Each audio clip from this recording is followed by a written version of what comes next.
You have the right to have wealth and love and health, right? We have the right to have all of that. But many people have one, but not all three. We've seen tumors break down in meditation. When you're focusing that strong, it's just a method of energy work. It's what is the impact that we as humans have on this planet and to each other? Hi everyone, welcome to the Convo Couch. Today we've got Ed and Drew, host of the Human Impact Podcast and Growth Advisor. Thank you for coming on. My pleasure, Sam. I'm very grateful to be here today. Thank you.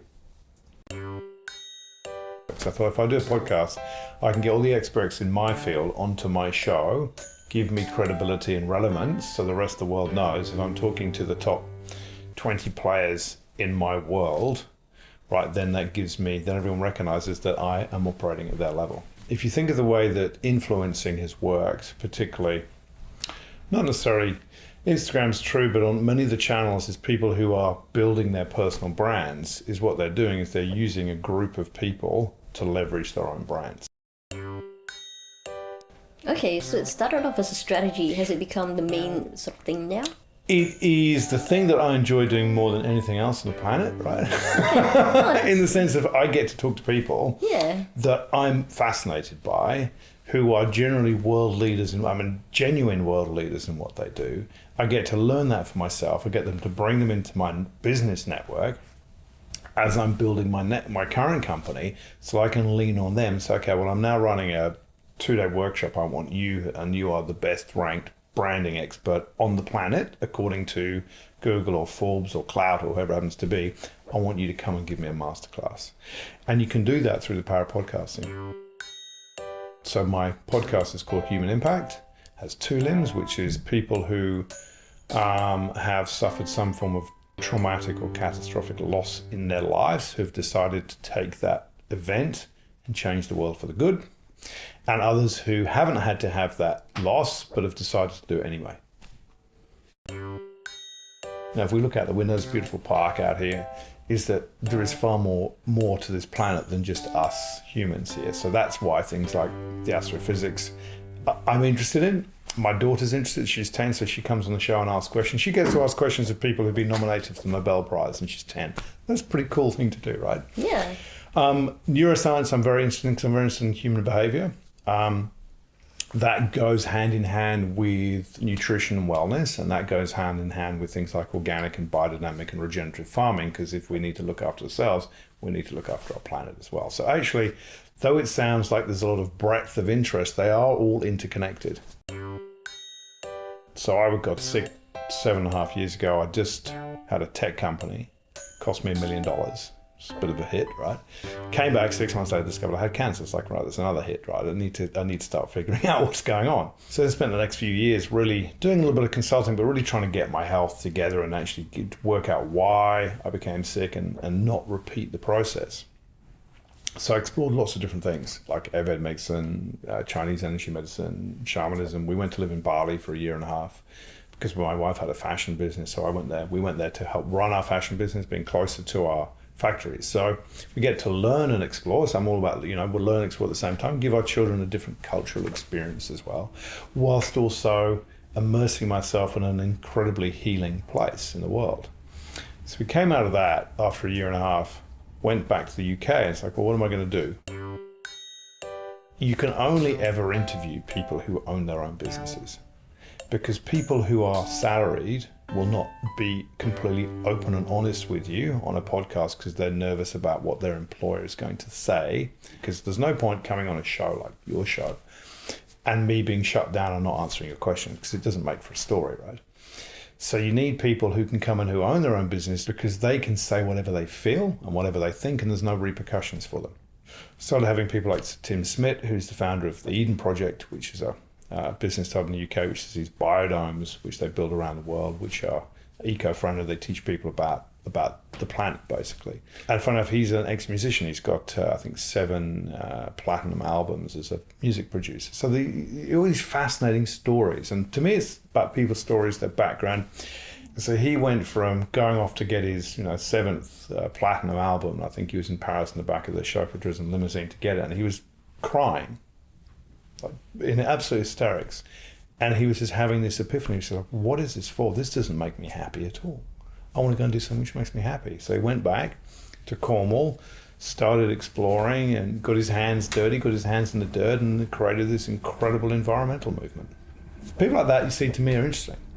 So he then introduced to me a few other people like John D here, who helped to remove the plastic bags. He works with Olivia Newton-John. To me, they're people who are, in some respects, very ordinary people, just like you and I, but they're doing extraordinary things, right? And to me, that's inspiring, and I want to share their stories. I want guests that I am interested in. I want guests that will interest me and my audience. Okay, so I'm not going to have any. I get lots of applications to come on the show, and I think, well, I don't know how your story resonates with me or my audience. I want people who are doing something extraordinary. They've either done it, or they're young leaders. It doesn't matter if they're 18 or 19. You think about Greta Thunberg in Scandinavia and the environmental movement. She started at age 13, right? So these people are really impacting change. So that's the point of the podcast. It's human impact. It's what is the impact that we as humans have on this planet and to each other. And to me, that's interesting, exciting. I've interviewed a guy who's a nanomaterial scientist, but he's also an internet marketer selling supplements. Like, well, how does that work? So the audience who are interested in business will listen to him because they're interested in how he's grown a business as a scientist, but also he has the #1 SEO podcast on Apple Podcasts.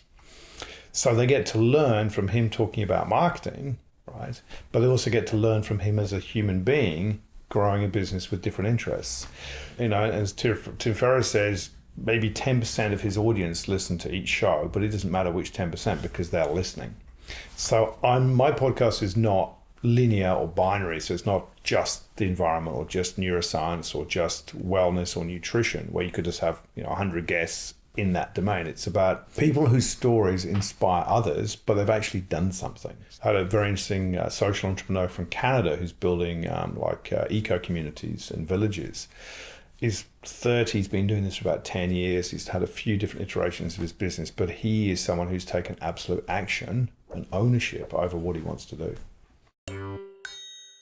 I was diagnosed with cancer. It was a fluke finding. They weren't expecting to find anything. It's like, well, we found this. Now you've got it. It's like, whoopee, great. But they said, we can't do anything about it because you are currently 100% healthy, albeit you have cancer, as your body is still working. As soon as we touch you, we can only guarantee you 80%. And if you think that your prostate in a man drives all of your libido, your sexual function, right, that you have the chance of losing all that in your early 40s, right? And if they nick your bladder or your bowel, you could end up, with a bag. So their view is, we won't touch you. We'll just put you on a program, and you stick to the program. We'll probably get you to the end, and you'll be okay. But when you're given a diagnosis and someone says, right, now you have cancer, to me, it's like, I don't want that in my body. I don't want the risk of one of those cells migrating somewhere else if my immune system's already suppressed and causing illness elsewhere. So I thought, okay, I need to go and explore this. So the first thing I did is I called up a cranial osteopath who I know in Sydney, and it's from CBD Health, Robert. And I said, look, you helped my daughter with her reflux. Where do I go? This is my diagnosis. No Western medicine's going to help me, right? Because I've already told we're not going to do anything.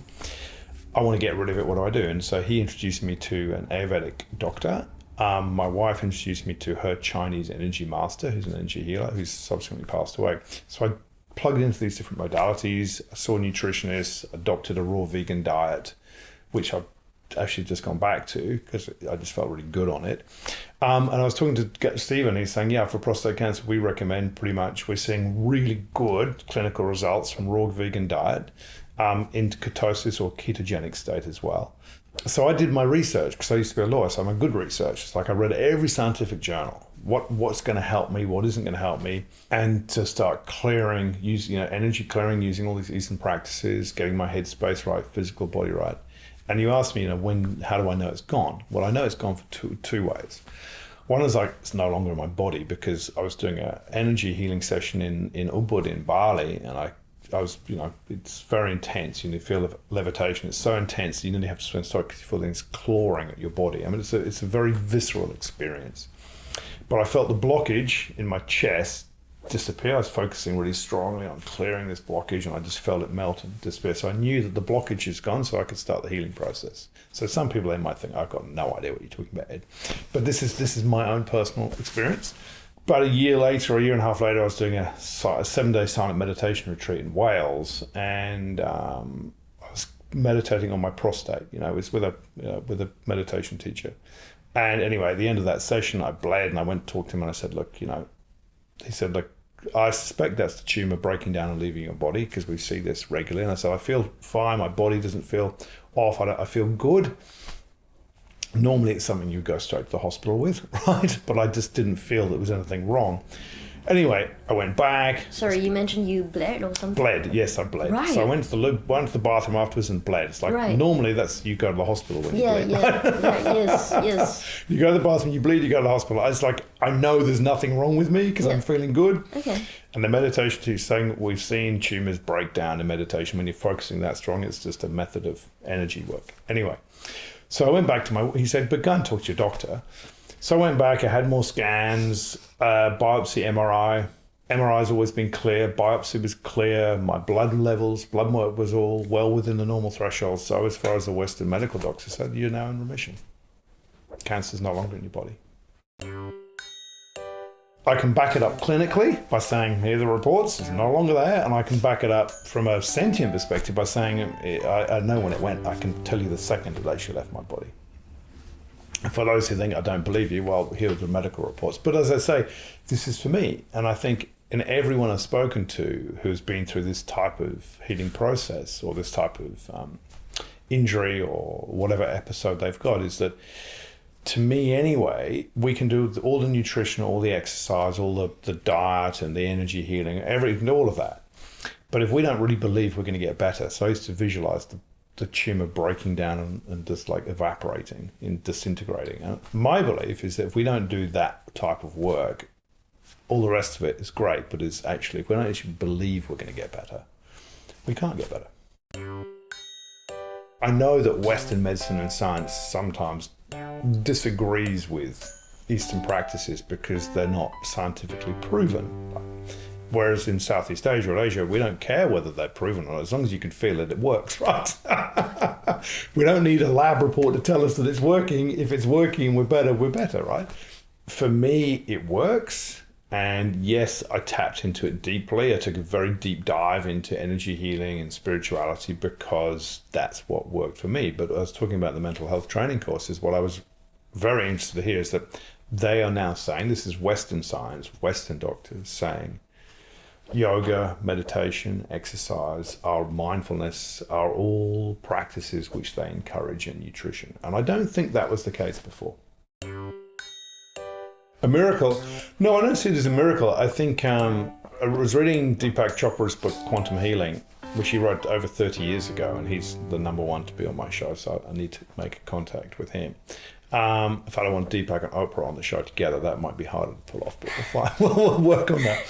But he talks about this spontaneous remission in that book, which is written 30 years ago, or over 30 years ago now. And spontaneous remission in his clinical way of explaining it is when you are no longer sick, but you've had no treatment, right? Or you've had no recent treatment and suddenly you are recovered. So in my respect, it's spontaneous remission because I've had no treatment medically, but I'm now no longer sick. So I don't see that as a miracle because I had to work damn hard to make sure that happened. Right? I wasn't just lying there in bed thinking, oh, I hope this goes away. I hope this goes away. It took me years to figure that out and for that finally to rid itself. Well, there's no point having an incredible family and support if you go to work and you just feel crushed at the end of every day. You know, we have good days and bad days, right? Everyone does, but we need to understand why we have bad days. Well, then we can minimize the impact of those bad days. Hey guys, thanks for checking out this episode in a series where we interview business leaders, tech innovators, and startup founders about their business journey, insights, and reflections. If you find value in this, please leave us a comment below, and also like, subscribe, and hit the notification bell. Enjoy!